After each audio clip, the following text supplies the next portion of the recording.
தமிழும் சரஸ்வதியும் serial next பிரேமோ என்ன மாதிரியான ட்விஸ்ட் ஆக்க போகுதுன்னு பார்க்கலாம். ரொம்பவே பயங்கரமாக ஃபீல் பண்ணிட்டு கதறி அழுதுட்டு இருக்காங்க நம்ம மேக்னா ஒரு பக்கம். அப்போ மேக்னாவோடைய வீட்டு வேலைக்காரி வந்து பாப்பா உனக்கு இந்த தமிழ் இப்படி ஒரு நம்பிக்கை துரோகம் பண்ணிட்டானேன்னு சொல்லிட்டு ஃபீல் பண்ணிட்டுலாம் இருக்காங்க.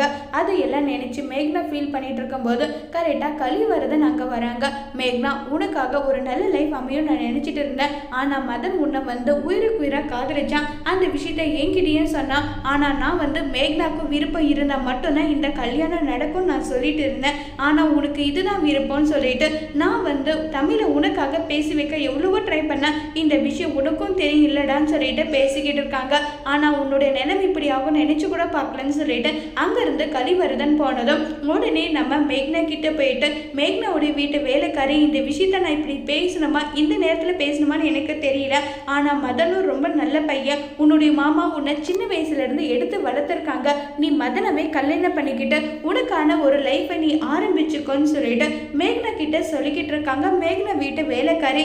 இப்ப மேக்னா மதனை கல்யாணம் பண்ணிக்க முடிவு எடுப்பாங்களா இல்ல பழி வாங்கி ஆகணும்னு முடிவு எடுக்க போறாங்களாங்கிறத வரப்போற எபிசோட்ல வெயிட் பண்ணி பார்க்கலாம். தேங்க்யூ.